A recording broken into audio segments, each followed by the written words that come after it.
Welcome to the weekly roundup of Air News Daily Bulletins, the go-to place to catch up with all the stories that made the news last week. Africa's largest carrier, Ethiopian Airlines, will be introducing a number of new connections from its Addis Ababa home base in July as it continues to grow its network. Firstly, on the 2nd of July, the airline will commence a 3 times per week connection to Lyon on Tuesdays, Thursdays and Saturdays, using its Airbus A330-900s. All flights operate via Geneva in both directions.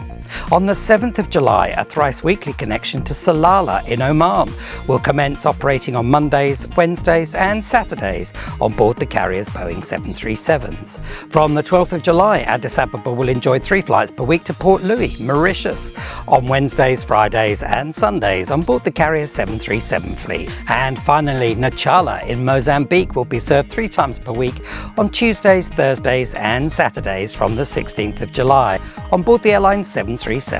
Flights in both directions will operate via Blantyre in Malawi. Ethiopian Airlines has developed a recipe for success, and they're certainly showing the rest of Africa, if not the world, how it's done.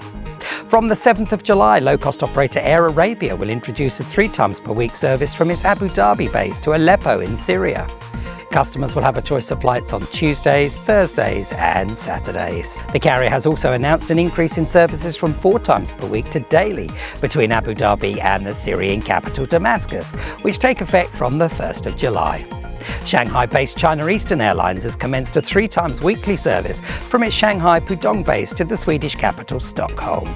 Flights operate on Mondays, Thursdays and Saturdays on board the airline's Airbus A330 fleet. Norwegian low-cost operator Norse Atlantic has announced the introduction of a 3 times weekly service between its London Gatwick base and Phuket in Thailand. Services will commence on the 4th of December and will be flown on Mondays, Wednesdays and Fridays, returning the following day, unsurprisingly on board the airline's Boeing 787 Dreamliners. UK low-cost operator easyJet has announced another raft of new routes for the winter timetable, involving 13 destinations from 10 airports, which are in addition to those we shared with you last week. So here we go. London Gatwick will enjoy a twice-weekly connection with Nuremberg from the 19th of November, and on the 23rd of November, Luton will be connected with Nuremberg 3 times per week. Luton also benefits from a twice-weekly service to Rabat in Morocco, commencing on the 5th of November. The following are all being operated twice per week. London Southend will be connected with Lyon from the 3rd of December and Sharm el-Sheikh in Egypt from the 4th of January. The Hungarian capital Budapest is connected with Belfast and Bristol from the 17th of November and Liverpool on the 19th of November. Manchester will see Nuremberg services commence on the 2nd of November and Vienna on the 19th of November, whilst Edinburgh will enjoy flights to Tromsø in Norway from the 30th of November, and Glasgow with Krakow in Poland from the 13th of November. And finally, the Isle of Man will see the introduction of a once-weekly service to Geneva on Saturdays from the 19th of December.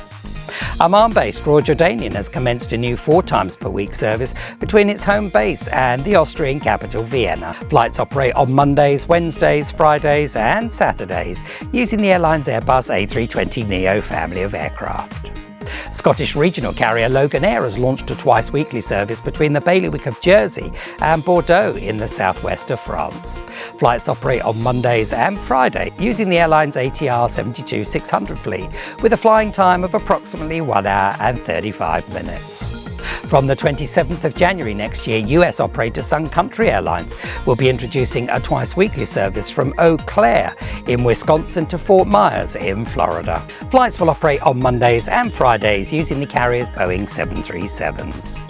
We end today's routes update with Hong Kong-based Greater Bay Airlines, who have announced a short seasonal connection between its home base and Chongqing in southwestern China from the 4th of September. Flights will operate 3 times per week on Mondays, Wednesdays and Fridays using their Boeing 737s until the 16th of October. Chongqing, known as the Mountain City, is located in the upper reaches of the Yangtze River, and the surrounding countryside is dramatic and the region is becoming increasingly popular with tourists, and it's easy to see why. That's all for today. We'll be back with you tomorrow with our regular news bulletin, so don't forget to check in with us then. In the meantime, have a great day. We'll see you soon.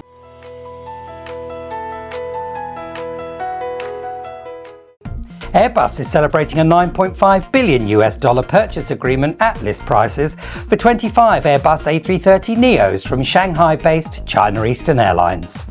The carrier notified the Shanghai Stock Exchange on Friday that they had met with the European manufacturer to sign the agreement earlier in the day. The deal comes on the back of a recent order from the carrier for 101 A320 NEO family aircraft and will be used to replace older A330 CEOs, as well as to enable growth of the airline's network with the addition of new destinations and increased frequencies on key routes. Deliveries of the A330 NEOs will commence in 2029, with all 25 aircraft expected to be in service by the end of 2033. Boeing is also celebrating a Chinese order, having secured a sale to China Southern Airlines for 7 777 freighters, 2 standard 777s and 5 777-8s, the latest offering from the Seattle manufacturer, making the Guangzhou-based airline the first in China to commit to the Dash 8 variant of the popular freighter. The carrier has also taken out options for 3 additional Dash 8s, which if realised will make the entire deal at list prices worth $5.24 billion. Deliveries are expected to take place between 2027 and 2034. It's good to see both plane makers getting significant orders. The Battle of the Titans, as they say, continues. Following the launch of its first ever scheduled service to sub-Saharan Africa, Air Europa, who are now connecting Johannesburg 3 times per week from their Madrid base, have signed an interline agreement with SEM Air, a Joburg-based regional operator who currently serves 14 destinations in South Africa, Botswana and Zimbabwe. The new agreement will enable customers to purchase a single ticket for travel on both carriers via Oliver Reginald Tambo International Airport. Australia may be about to get a new low-cost carrier in the form of a spin-off by Vietnamese airline VietJet Air, who according to local media reports are seeking regulatory approval to launch a domestic operation in Australia. The plan would see the Ho Chi Minh-based carrier establishing an Australian subsidiary under a different brand name and equipping it with up to 10 Boeing 737s.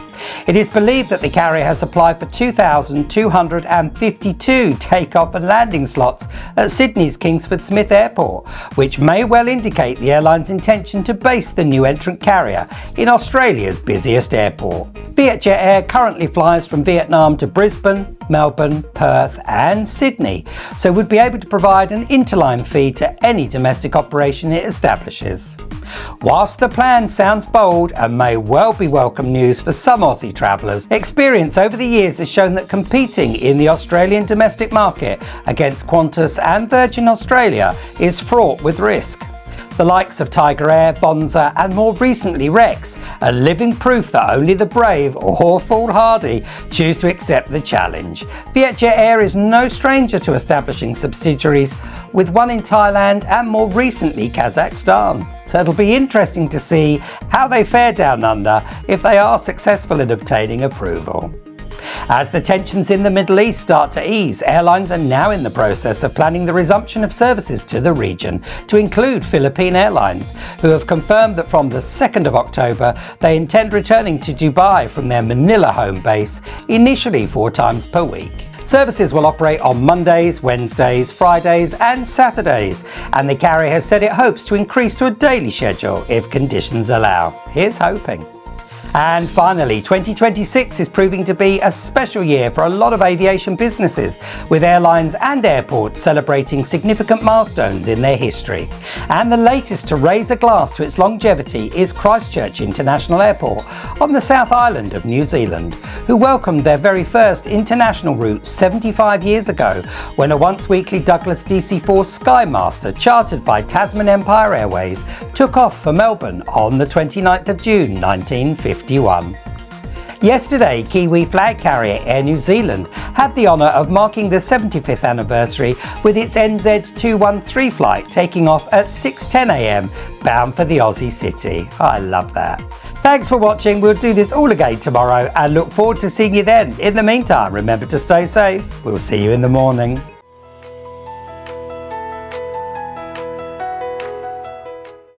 as it celebrates becoming an octogenarian. Scandic carrier Scandinavian Airlines, who only emerged from Chapter 11 bankruptcy protection 2 years ago, has placed its largest ever aircraft order, which includes 18 Airbus A330-900s with 10 options, all of which will be powered by Rolls-Royce Trent 7000 engines to help fulfill its wide-body needs.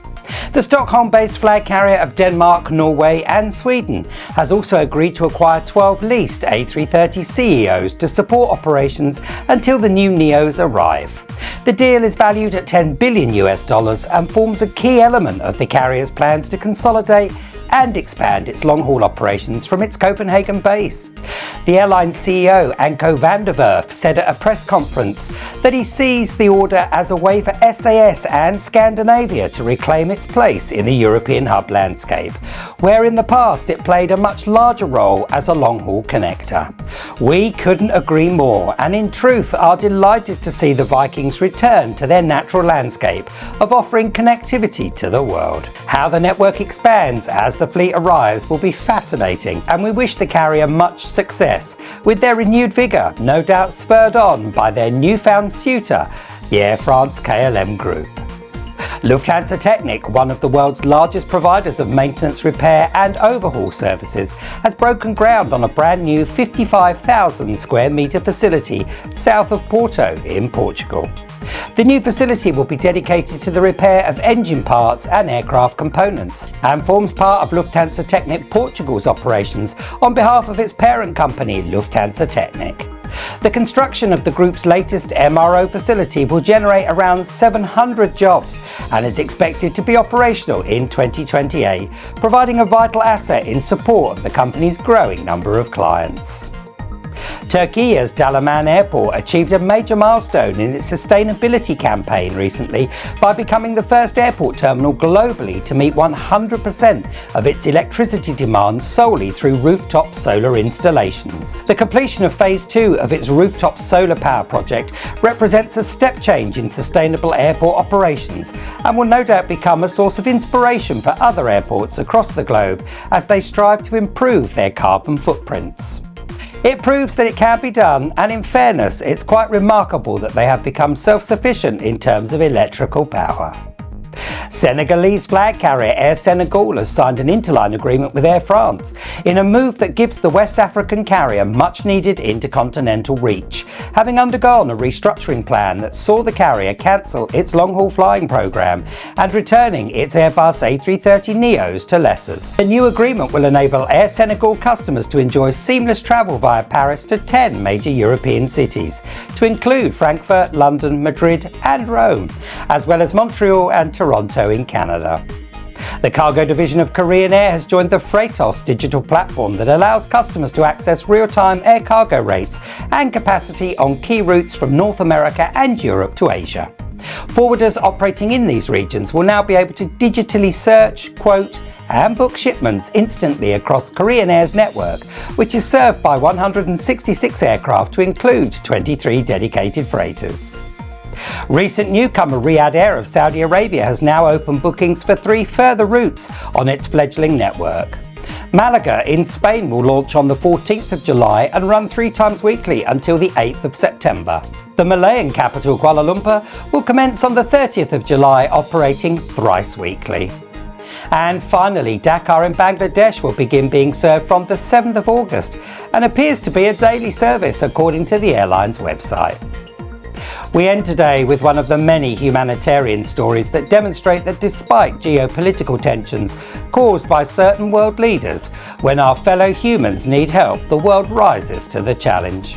As we have seen in the case of the support flooding into Venezuela following the devastating earthquakes that struck the South American country on the 24th of June. The latest country to offer support is Vietnam, who dispatched a Vietnam Airlines Airbus A330 to Caracas yesterday, carrying 124 search and rescue specialists, 10 rescue dogs and 25 tons of urgently needed medical supplies and equipment.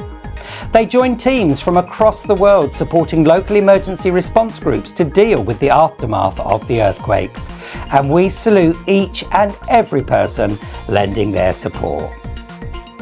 That's all from us for today. We'll land back with you again tomorrow, so be sure to check in with us again then. In the meantime, you go steady. Bye for now.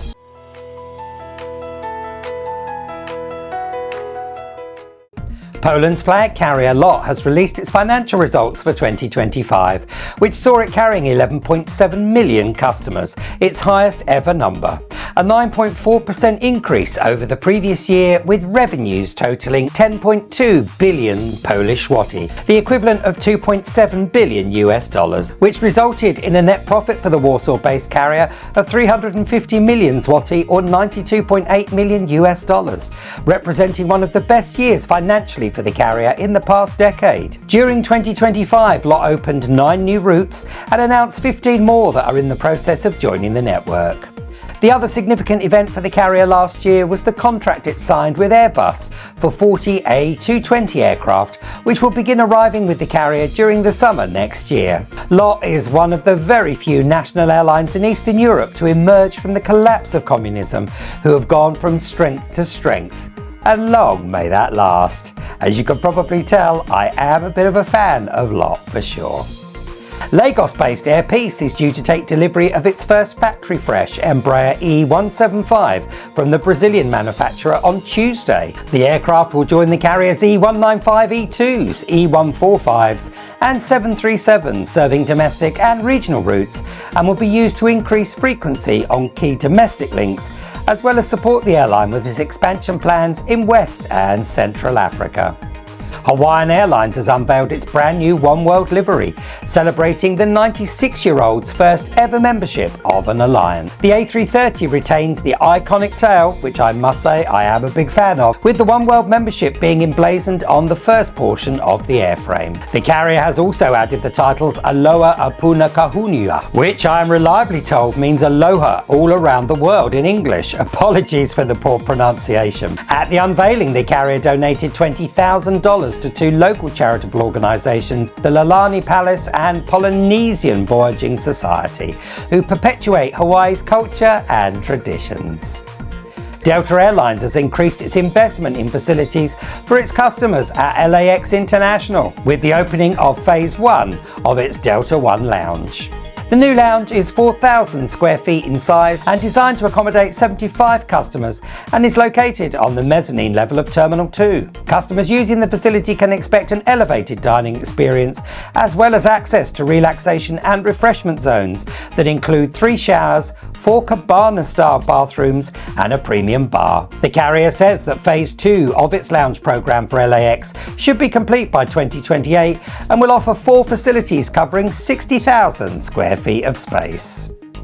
The Australasian subsidiary of Bahrain-based Texel Air has confirmed that it will be opening a cargo facility at Australia's newest airport, Western Sydney International, from where it will offer cargo charters. The airport's cargo precinct is due to open at the end of this month, with Qantas Freight having the honour of operating the very first service. And Texel will be joining the Ozzie flag carrier, as well as Menzies Cargo and Donata, in providing freight services. The airline will use its 737 freighters to serve domestic and international points in response to demand from its growing customer list.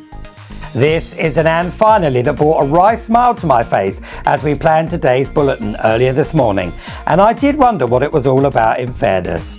Lufthansa Group member Swiss, who are renowned for offering premium customers elegant Swiss dining at 38,000 feet, have taken the bold step of introducing a limited edition, albeit gourmet hot dog, which it is amusingly calling the Bastardo.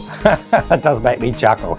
The Zurich-based carrier has partnered up with Frau Hund, a company that are considered to be one of the world's leading hot dog purveyors, and after several proposals and trials by the airline's commissary partner Gate Gourmet, it was decided that the Bastardo would prove to be the perfect in-flight delicacy for those in first class who wanted something a little bit different. The luxury hot dog is available in first class on flights from Switzerland until the 1st of September, so you're going to have to be quick to grab one. I do love the quirkiness of this. If I was cabin crew, I'd find it very hard not to say to my colleague working the galley that the customer in 1 Alpha is a Bastardo. Unbelievable, isn't it? I'm sure they know what they've done, don't they? They must have done. It's a great gimmick. Anyway, thanks for watching. We'll see you again in the morning with more commercial aviation news. So until then, have a great day. We'll see you tomorrow.